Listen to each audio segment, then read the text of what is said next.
राष्ट्र सर्वप्रथम, राष्ट्र सर्वप्रथम, राष्ट्र सर्वप्रथम, राष्ट्र सर्वप्रथम। राष्ट्र सर्वप्रथम की बात कार्यक्रम में आप सभी राष्ट्रवासियों का हार्दिक स्वागत है। प्रधानमंत्री नरेंद्र मोदी ने मंगलवार को बीजेपी सांसदों को विपक्ष की आलोचना का जवाब देते हुए समय मर्यादा बनाए रखने की सलाह दी। पीएम ने संसद में विपक्ष के रवैये पर भी दुख जताया। उन्होंने कहा कि विपक्ष की हताशा और बौखलाहट 3 राज्यों में हार से है। लोकसभा में पेश किया गया दूरसंचार विधेयक 2023 का मसौदा सरकार को राष्ट्रीय सुरक्षा के हित में किसी भी या सभी दूरसंचार सेवाओं या नेटवर्क को संभालने, प्रतिबंध करने या निलंबित करने की अनुमति देता है। दिल्ली उच्च न्यायालय ने मंगलवार को तृणमूल कांग्रेस की निष्कासित सांसद महुआ मोइत्रा को कोई तत्काल राहत देने से इनकार कर दिया, जिन्होंने 7 जनवरी तक अपना सरकारी आवास खाली करने के निर्देश वाले नोटिस को रद्द करने की मांग की थी। राकांपा प्रमुख शरद पवार ने राज्यसभा के सभापति जगदीप धनखड़ से संसद में हालिया सुरक्षा चूक की जांच कराने को कहा और सांसदों के निलंबन में भी उनसे हस्तक्षेप की मांग की। उन्होंने कहा कि इस घटना के लिए स्पष्टीकरण मांगने वाले संसद सदस्यों को निलंबित करने का निर्णय जवाबदेही और पारदर्शिता के सिद्धांतों के विपरीत प्रतीत होता है। 2024 में आगामी लोकसभा चुनाव से पहले कांग्रेस ने 5 सदस्यीय राष्ट्रीय गठबंधन समिति का गठन किया। मुकुल वासनिक उस समिति के संयोजक होंगे, जिसमें वरिष्ठ नेता अशोक गहलोत, भूपेश बघेल, सलमान खुर्शीद और मोहन प्रकाश सदस्य होंगे। दिल्ली में 2024 लोकसभा चुनाव की तैयारी को लेकर इंडिया गठबंधन की बड़ी बैठक चल रही है। वहीं दूसरी ओर इंडिया गठबंधन पर भाजपा ने जबरदस्त तरीके से तंज कसा। भाजपा प्रवक्ता शहजाद पूनावाला ने आज पार्टी कार्यालय में एक प्रेस वार्ता करते हुए साफ तौर पर कहा कि देश को पीएम मोदी की गारंटी पर भरोसा है। मध्य प्रदेश विधानसभा में पूर्व केंद्रीय मंत्रियों सरताज सिंह तथा डॉक्टर एमएस गिल समेत उन राजनीतिक नेताओं को श्रद्धांजलि दी गई जिनका हाल ही में निधन हो गया था। इसके बाद सदन की कार्यवाही पूरे दिन के लिए स्थगित कर दी गई। राष्ट्रीय स्वयंसेवक संघ के पदाधिकारी श्रीधर गांडगे ने मंगलवार को कहा कि जाति आधारित जनगणना नहीं होनी चाहिए। केरल में कोरोना का नया वेरिएंट JN1 मिलने के बाद उत्तराखंड भी सतर्क हो गया है। संदिग्ध लक्षणों वाले व्यक्ति की जांच और निगरानी को लेकर प्रदेश सरकार ने SOP जारी कर एहतियात के तौर पर सभी अस्पतालों को अलर्ट किया है। मुख्यमंत्री योगी आदित्यनाथ की अध्यक्षता में हुई कैबिनेट बैठक में NCR के अधूरे पड़े 2,40,000 घरों को पूरा करने की मंजूरी दे दी है। इस निर्णय से खरीदारों को राहत मिलेगी। लोकप्रिय जन जन की आवाज, सत्य के पुजारी, ना काहू से दोस्ती ना काहू से बैर, मार्ग पर चलने वाले, राष्ट्र सर्वप्रथम का उद्घोष। इंडिया दर्पण हिंदी दैनिक अपने स्थापना के 28 वर्ष सफलतापूर्वक गुजारकर 16 दिसंबर 2023 को 29वें वर्ष में प्रवेश करने जा रहा है। समस्त राष्ट्रवासी, विज्ञापनदाता, पाठक, शुभ चिंतकों को इंडिया दर्पण दैनिक मदर इंडिया पत्रिका परिवार की ओर से हार्दिक शुभकामनाएं। रमेशनगर भाजपा मंडल के प्रधान विमल भयाना के पिता स्वर्गीय पूरण चंद भयाना की पुण्यतिथि के अवसर पर आज रमेशनगर स्थित चाचा नेहरू पार्क के निकट लंगर की व्यवस्था की गई, जिसमें क्षेत्र की गणमान्य हस्तियों ने हिस्सा लिया और स्वर्गीय श्री भयाना के प्रति अपने श्रद्धा सुमन अर्पित किए। इस अवसर पर भाजपा रमेशनगर मंडल अध्यक्ष विमल भयाना व एडवोकेट सक्षम भयाना ने समस्त भयाना परिवार की ओर से उपस्थित क्षेत्रवासियों और गणमान्य व्यक्तियों का उनकी उपस्थिति के लिए आभार व्यक्त किया। केंद्रीय मंत्री भूपेंद्र यादव ने 9 मोतीलाल नेहरू मार्ग दिल्ली में प्रेस वार्ता को संबोधित किया। इस अवसर पर उन्होंने कहा कि पीएम मोदी के नेतृत्व में भारत विकासशील देशों की आवाज बनकर उभर रहा है। भारत ने अंतर्राष्ट्रीय स्तर पर सम्मानजनक स्थिति प्राप्त की है। उन्होंने चंद्रयान मिशन की बात करते हुए कहा कि भारत विज्ञान और टेक्नोलॉजी के क्षेत्र में भी आगे बढ़ रहा है। इसके साथ ही सरकार द्वारा किए गए विकास कार्यों की भी चर्चा की। पूरे विश्व में चलने वाली जलवायु परिवर्तन की वार्ता में माननीय प्रधानमंत्री श्री नरेंद्र मोदी जी के नेतृत्व में भारत विकासशील देशों की आवाज बनकर उभरा है। इसका अंदाजा इस बात से भी लगाया जा सकता है कि G20 के इस कार्यक्रम के दौरान जो दिल्ली डिक्लेरेशन हुआ, उसमें भारत के नेतृत्व में जो सस्टेनेबल डेवलपमेंट के लिए ग्रीन ग्रोथ की बात रखी गई, आज पूरे विश्व में उसको स्वीकारा गया है। लेकिन विकासशील देशों को अपनी इस विकास की यात्रा में फाइनेंस भी चाहिए, टेक्नोलॉजी ट्रांसफर भी चाहिए, क्योंकि दुनिया में जब तक हम इस टेक्नोलॉजिकल ट्रांसफर को बहुत अच्छे तरीके से नहीं करेंगे तब तक पूरे विश्व के लक्ष्यों को प्राप्त नहीं कर पाएंगे। लेकिन मैं अपने एक लगातार अनुभव के आधार पर कह सकता हूं कि प्रधानमंत्री श्री नरेंद्र मोदी जी के नेतृत्व में भारत ने आज अंतर्राष्ट्रीय स्तर पर अपनी एक सम्मानजनक स्थिति प्राप्त की है। इसको कह सकते हैं इंडियाज राइजिंग स्टेचर ग्लोबली। अब हम केवल विकासशील देश नहीं रहे हैं, आज मिशन चंद्रयान जैसे अभियान को चला करके दुनिया में खोज की, विज्ञान की, इनोवेशन की और कैपेसिटी की अपनी क्षमताओं को प्रदर्शित कर चुका है। कैपेसिटी केवल इस मायने में नहीं है कि हम चंद्रयान पे पहुंचे हैं, हमने सबसे कम पैसों में तकनीक का भी ऐसे इस्तेमाल किया है जो ये बताती है कि भारत कम फाइनेंशियल ताकत में भी चांद पर पहुंच सकता है। और इसलिए भारत का जो चंद्रयान का बजट था वो केवल 615 करोड़ रुपए था। भारत ने दुनिया को सिखाया है कि अगर ये ताकत हो, अगर क्षमता हो, अगर योग्यता हो तो अपने संसाधनों के अंदर भी वैश्विक उपलब्धियों को पाया जा सकता है। हमें पता है कि 2014 से और 2019 के इस कार्यकाल में पूरी दुनिया ने कोविड के पैंडेमिक को देखा था, लेकिन कोविड के पैंडेमिक में ऐसा लगता था कि दुनिया में जो बड़ी देश जिनकी जनसंख्या ज़्यादा है वो शायद इस महामारी के चपेट में आके अपनी आर्थिक स्थिति से बदहाल हो गए। लेकिन WHO के जो ने कहा कि prepared India is a prepared world. Bharat ने जिस प्रकार से कोविड की अपनी तैयारी करी और 1 करोड़ 30 लाख की आबादी, 37 स्टेट और यूटी, 770 डिस्ट्रिक्ट और मल्टीप्लिटी ऑफ की पब्लिक हेल्थ के जो एक्शन को जो भारत सरकार के द्वारा किया गया, आज उसको विश्व में एक मान्यता प्रदान की गई। प्रधानमंत्री नरेंद्र मोदी जी की लीडरशिप में आज भारत दुनिया की 5वीं अर्थव्यवस्था बड़ी बना, 3री बड़ी अर्थव्यवस्था बनने की ओर जा रहा है। ये इस बात को बताता है कि आज पूरे देश भर में जो हम विकसित भारत की संकल्प यात्रा निकाल रहे हैं, वास्तव में इस अभियान का जो सबसे बड़ा मूल लक्ष्य है कि भारत ने अपनी बुनियादी सुविधाओं को आगे बढ़ाते हुए विकास के जिस लक्ष्यों को प्राप्त किया है 2047 में, वो भारत दुनिया का सबसे बड़ा भारत बनेगा। विज्ञान, प्रौद्योगिकी, पर्यावरण आधारित विकास, ग्रीन ग्रोथ डेवलपमेंट, चंद्रयान पे जाना, ये सब तो है ही, लेकिन भारत अपनी जो मूल विरासत है सांस्कृतिक और आध्यात्मिक पक्ष में भी दुनिया में एक ग्लोबल स्टेचर लिया है। आपको पता होगा 2014 में प्रधानमंत्री जी के आने के बाद हमने योगा को एक बड़े अभियान के रूप में रखा है, जो सर्ववेद मंदिर बना है। ये इस बात को दर्शाता है कि हम अपने योग, ज्ञान, विज्ञान, दर्शन, कल्चरल इन्फ्लुएंस के द्वारा दुनिया में एक सॉफ्ट पावर के रूप में हम परिणित हो रहे हैं। और इसलिए भारत में एलिफेंट विस्पर जैसी जो मूवी है उनको अंतर्राष्ट्रीय स्तर पर मान्यता मिलती है। प्रधानमंत्री जी के साथ जब कभी अंतर्राष्ट्रीय स्तरों पर हम उनको बहुत नज़दीक से इन वैश्विक बहुपक्षीय वार्ताओं में देखते हैं, जिस प्रकार का उनके नेतृत्व के प्रति हम एक सम्मान देखते हैं, वो बहुत बड़ा विषय है।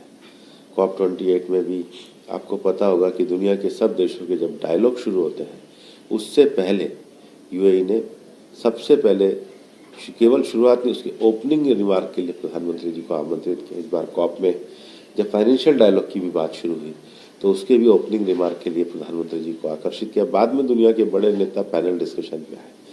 क्योंकि ये विजन, इसको हमने ग्लोबली स्ट्रेचर की दृष्टि से बढ़ाया है। हम इन सब विषयों के लिए जो आगे बढ़े हैं, भारत की जनता का बड़ा योगदान है, प्रधानमंत्री जी के नेतृत्व का योगदान है। मुख्यमंत्री पुष्कर सिंह धामी ने महाराणा प्रताप स्पोर्ट्स स्टेडियम में राज्य स्तरीय खेल महाकुंभ का शुभारंभ किया। इस दौरान कार्यक्रम को संबोधित करते हुए सीएम ने कहा कि खिलाड़ियों का उत्साह और उनमें कुछ करने का जज्बा देखकर प्रतीत हो रहा है कि खिलाड़ी अब तैयार हैं। उन्होंने कहा कि खेल हमारे जीवन में जोश पैदा करने का काम करते हैं। इसके साथ ही सीएम ने कहा कि राज्य स्तर पर होने वाले खेल महाकुंभ 2023 उत्तराखंड के युवा खिलाड़ियों के लिए प्रतिभा का प्रदर्शन करने के लिए महत्वपूर्ण मंच है। मैं सबसे पहले तो आज इस खेल महाकुंभ के उद्घाटन अवसर पर आप सबका, उत्तराखंड से आए हुए, उत्तराखंड के कोने कोने से यहाँ पहुंचे हुए सभी युवा खिलाड़ियों का, सभी प्रतिभागियों का अपनी ओर से सबका मैं हार्दिक अभिनंदन करता हूं। आपकी ऊर्जा और उत्साह और आपके कुछ करने का जो जज्बा है वो देखकर स्पष्ट प्रतीत हो रहा है कि जिसकी मेजबानी हम सबको मिली है, उत्तराखंड को मिली है 38वें राष्ट्रीय खेल की, उसके लिए आप पूरी तरह से तैयार हैं। भाइयों बहनों, खेल हमारे जीवन में जहां उत्साह लाते हैं, उमंग भरते हैं और एक जोश पैदा करते हैं, और ये मानसिक रूप से, शारीरिक रूप से और सामाजिक विकास के लिए भी, कैसे हमें समाज में रहना है, कैसे परिवार में रहना है, किस प्रकार अपने साथियों के साथ व्यवहार करना है, अन्य लोगों के साथ कैसे रहना है, ये इसके लिए भी खेल बहुत महत्वपूर्ण है। और स्वास्थ्य की दृष्टि से भी, स्वस्थ रहने के लिए, दिमाग की क्षमता को विकसित करने के लिए, और एक टीम वर्क यानी कि सब मिलजुल कर किसी लक्ष्य तक कैसे पहुंचे, ये सिखाने का काम, इस प्रकार का कार्य करने का अवसर, यह भी हमको खेल से ही प्राप्त होता है। इसके अलावा सकारात्मक रूप से सोचने, संघर्ष करने और जो जीतने की क्षमता, यह भी प्रदान करता है।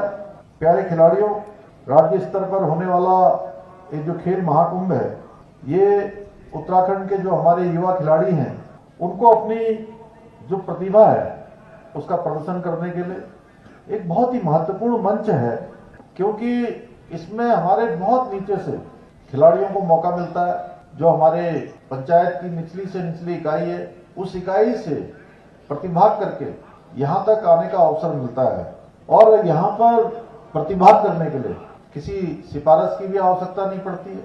किसी भी परिवार में पैदा हुआ हो, बेटा बेटी गरीब परिवार में पैदा हुआ हो, वह भी अपनी प्रतिभा के दम पर राज्य स्तर तक क्वालिफाई कर सकता है, और उसकी जो अपनी काबिलियत है, जो उसकी योग्यता है, क्षमता है, अपनी काबिलियत का लोहा मनवा सकता है। इसी सोच के साथ हमारी सरकार खेल महाकुंभ को विशेष प्रोत्साहन दे रही है, और उसी का परिणाम है कि लगातार जो इसमें प्रतिभाग करने वाले हमारे खिलाड़ी हैं, उनकी संख्या लगातार बढ़ रही है। 2 लाख से 4 लाख पहुंची, और 4 लाख से अब 5 लाख तक ये संख्या पहुंचेगी, ये इसका स्पष्ट प्रमाण है। पहले पंचायत स्तर पर, फिर ब्लॉक स्तर पर, फिर जिला स्तर पर खेलने के लिए के बाद ही आप सभी राज्य स्तर पर इस खेल महाकुंभ द्वारा अपनी खेल प्रतिभा का उत्कृष्ट प्रदर्शन करने के लिए आप तैयार हैं। आप सभी को देखकर, आप सबके जोश जज्बे को यहाँ पर जब मलखंभ हो रहा था, मैं कह सकता हूँ कि आप सब पूरी तरह से तैयार हैं। ये हमारे लिए अत्यंत गौरव का विषय है कि इस खेल महाकुंभ में हमारे प्रदेश में बेटियां बढ़ चढ़कर भाग ले रही हैं, जो निश्चित रूप से बहुत ही हम सबको ऊर्जा प्रदान करने वाला है। यह आप सभी युवाओं की प्रतिभा का कमाल है कि आज विश्व में कोई भी खेल का मैदान हो, हर खेल के मैदान पर आज भारत का तिरंगा लहराता हुआ दिखता है। आज विश्व पटल पर खेलों के क्षेत्र में भी भारत का लगातार मान बढ़ रहा है। मुझे प्रसन्नता है कि इस खेल महाकुंभ का उद्देश्य प्रतिभाग करने वाले खिलाड़ियों को राष्ट्रीय एवं अंतर्राष्ट्रीय स्तर की जो बड़ी प्रतियोगिताएं हैं, उन प्रतियोगिताओं के लिए भी तैयार करना है। हमारे प्रदेश में होने वाले आगामी 38वें राष्ट्रीय खेल उत्तराखंड की खेल प्रतिभाओं के लिए, उनके विकास के लिए, उनके संवर्धन के लिए एक मील का पत्थर साबित होंगे।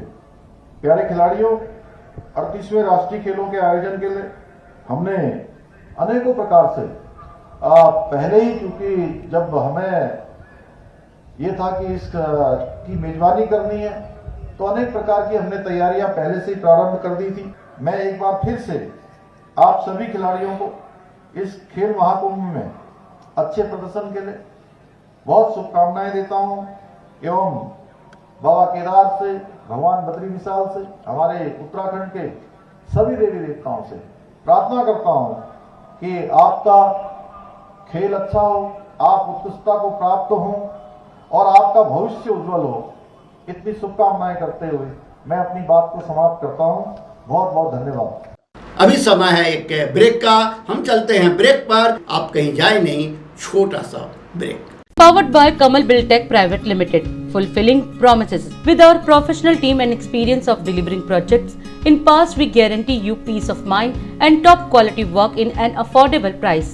लोकप्रिय जन जन की आवाज, सत्य के पुजारी, ना काहू से दोस्ती ना काहू से बैर, मार्ग पर चलने वाले, राष्ट्र सर्वप्रथम का उद्घोष, इंडिया दर्पण हिंदी दैनिक अपनी स्थापना के 28 वर्ष सफलतापूर्वक गुजारकर 16 दिसंबर 2023 को 29वें वर्ष में प्रवेश करने जा रहा है। समस्त राष्ट्रवासी, विज्ञापनदाता, पाठक, शुभ चिंतकों को इंडिया दर्पण दैनिक मदर इंडिया पत्रिका परिवार की ओर से हार्दिक शुभकामनाएं। और अधिक खबरों के लिए आप हमारे YouTube चैनल दैनिक इंडिया दर्पण को अभी सब्सक्राइब करें और नोटिफिकेशन के लिए बेल आइकन को प्रेस करना ना भूलें। राष्ट्र सर्वप्रथम की बात कार्यक्रम में ब्रेक के बाद एक बार फिर आप सभी राष्ट्रवासियों का स्वागत। गुमला की वीरभूमि झारखंड में आपकी योजना, आपकी सरकार, आपके द्वार कार्यक्रम का आयोजन किया गया। इस अवसर पर सीएम हेमंत सोरेन ने कार्यक्रम में प्रतिभाग किया।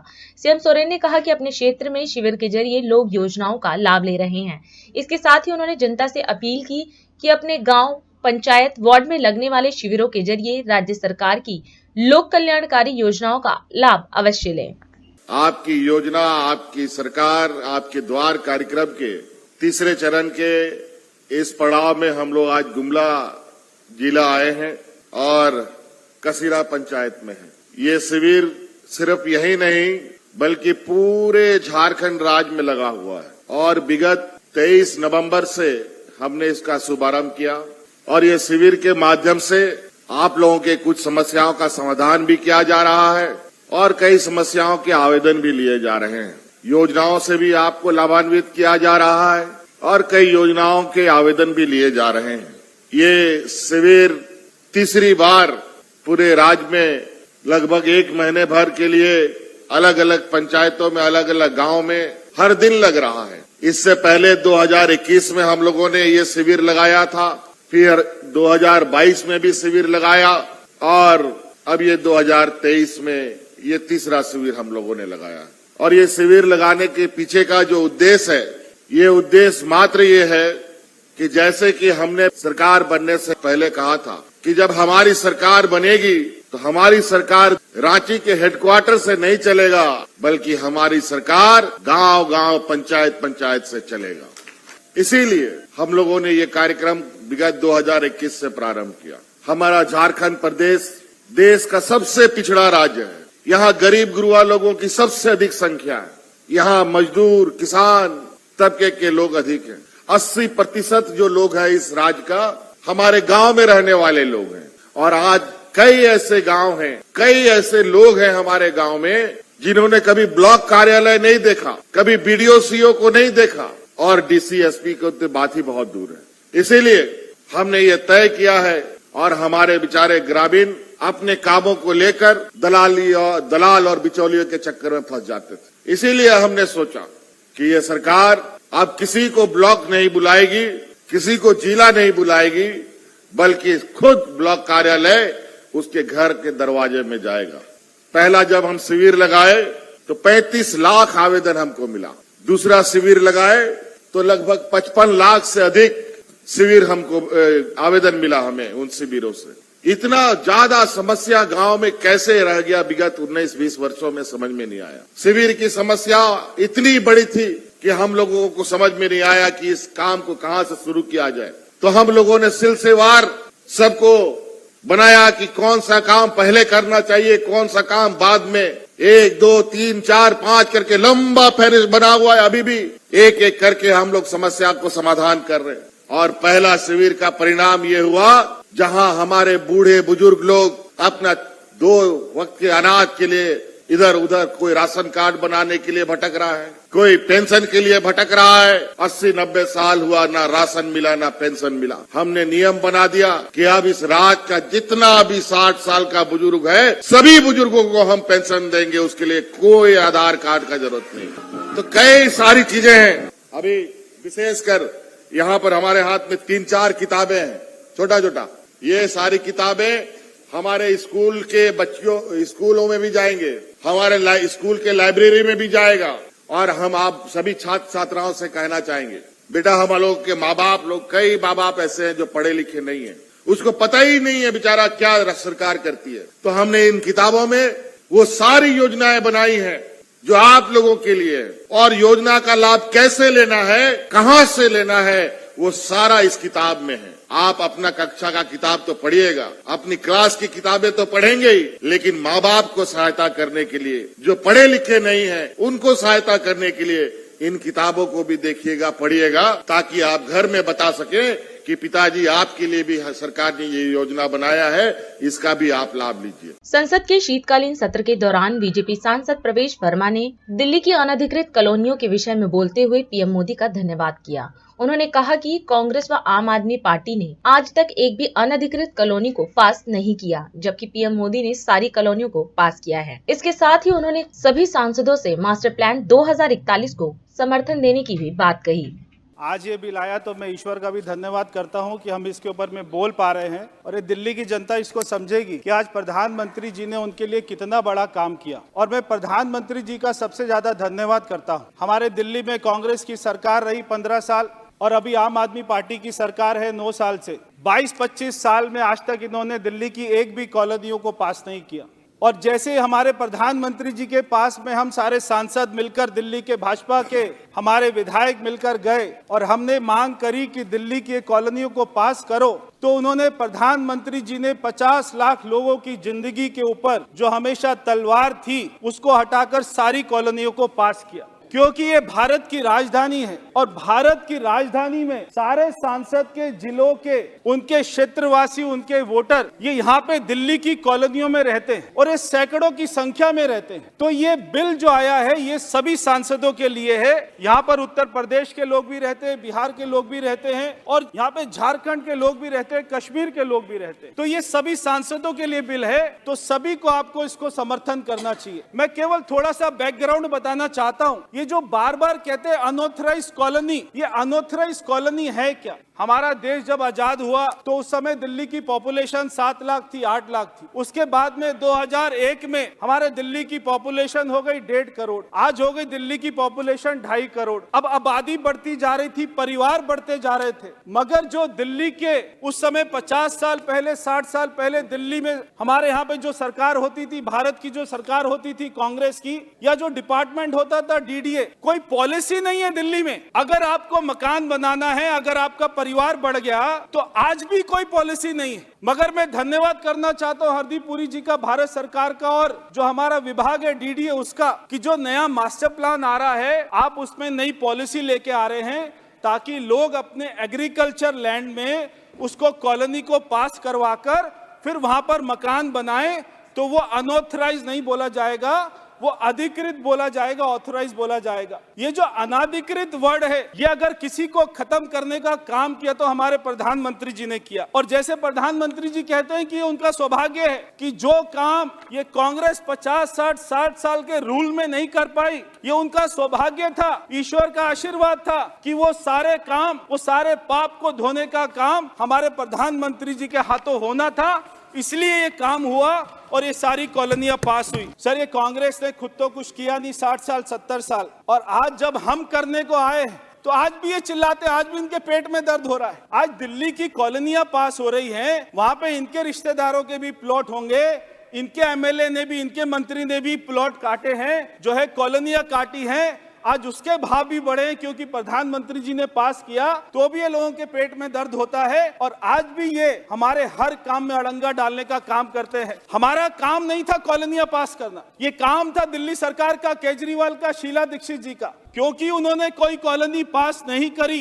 इसलिए प्रधानमंत्री जी को आना पड़ा और उन्होंने सारी कॉलोनियां पास करी। ये सारी कॉलोनियां पास होने के बाद भी काम नहीं हो रहे, इसलिए मैं हरदीप पुरी जी का धन्यवाद करना चाहता हूं कि आज भारत सरकार जो है इन कॉलोनियों में पानी की लाइन डालने के लिए भी पैसे देती है, तो सीवर की लाइन डालने के लिए भी पैसे देती है, और इनके टॉयलेट बनाने के लिए भी पैसे देती है। वहां की सारी सुविधाएं करने के लिए भारत सरकार पैसे दे रही है। सर, एक बार 1996 में हाई कोर्ट ने एक बार सारी कॉलोनियों को तोड़ने का ऑर्डर कर दिया था। उस समय हमारी दिल्ली में सरकार थी, उस समय के जो हमारे मुख्यमंत्री थे डॉक्टर साहिब सिंह वर्मा जी, वो हाई कोर्ट गए। उन्होंने हाई कोर्ट में कहा कि आज जो है सरकारी वकील बहस नहीं करेगा, मैं दिल्ली का मुख्यमंत्री बहस करूंगा। तब उन्होंने वहां पर बहस करी, उसके बाद में कोर्ट का ऑर्डर बदला।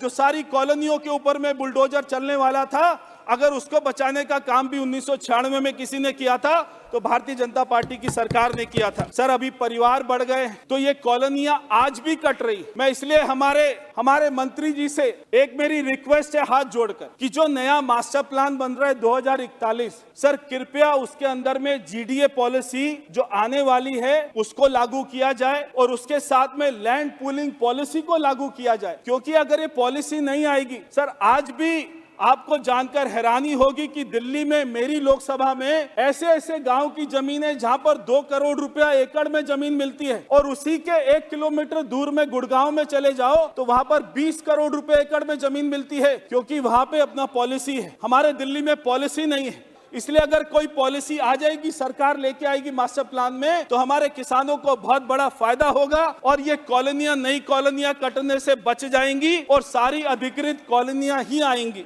यूपी कैबिनेट मंत्री सुरेश खन्ना ने मंत्री परिषद की बैठक के पश्चात कैबिनेट निर्णयों की जानकारी देने हेतु प्रेस वार्ता को संबोधित किया। इस अवसर पर मीडिया को संबोधित करते हुए कैबिनेट मंत्री ने कहा कि आज मंत्री परिषद के समक्ष 20 प्रस्ताव पेश किए गए थे, जिसमें से 19 प्रस्तावों पर मंत्री परिषद की सहमति मिली है। आज की इस प्रेस वार्ता में सभी प्रेस प्रतिनिधियों का स्वागत अभिनंदन करते हैं। आज मंत्री परिषद के समक्ष कुल 20 प्रस्ताव आए थे, जिसमें से एक प्रस्ताव विड्रॉ हुआ, बाकी 19 पर सहमति मिली मंत्री परिषद की। ये औद्योगिक विकास विभाग का ये दूसरा प्रस्ताव जो मंत्री परिषद ने जिस पर सहमति दी है। खासतौर से legacy style real estate projects की समस्याओं के निदान के लिए अमिताभ कांत, एक्स सीईओ नीति आयोग, भारत सरकार की अध्यक्षता में गठित समिति द्वारा की गई संस्तुतियों के क्रियान्वयन के संबंध में मंत्री परिषद ने सहमति दी है। इसमें खास तौर से 2 बातें हैं। एक तो जो बायर्स का इंटरेस्ट पहले देखा गया कि बायर्स को, जो भी खरीदार हैं, उन लोगों को तत्काल उनका पोजीशन के साथ साथ रजिस्ट्री उनकी हो जाए। साथ ही साथ जो पीरियड, एक 0 पीरियड जो घोषित किया है कोरोना के काल की वजह से, उसमें इंटरेस्ट वेव हो जाए। उसी के आधार के ऊपर मंत्री परिषद ने इस पर सहमति दे दी है। कमर्शियल और स्पोर्ट्स वाले या इंटरटेनमेंट वाले प्रोजेक्ट्स के ऊपर लागू नहीं होगा, बाकी सबके ऊपर लागू होगा। इसका लाभ ये मिलेगा कि अभी तक जो एनसीआर में इंडियन बैंक एसोसिएशन के एक अनुमान के अनुसार पूरे देश में लगभग 4.12 लाख ऐसे घर हैं जो डेवलपर्स की खराब वित्तीय स्थिति की वजह से पूर्ण नहीं हो पा रहे हैं। इनमें से 2.40 लाख घर एनसीआर यानी कि नेशनल कैपिटल रीजन में स्थित है। समिति की उक्त संस्तुति लागू होने पर घर खरीदारों के हितों की रक्षा होगी तथा रुकी हुई परियोजनाओं को समयबद्ध तरीके से पूर्ण कर बिल्डरों द्वारा फ्लैट घर के बायर्स को पूर्ण निर्मित फ्लैट नियत समय में उपलब्ध होंगे। क्षेत्र के आर्थिक विकास की गति मिलेगी।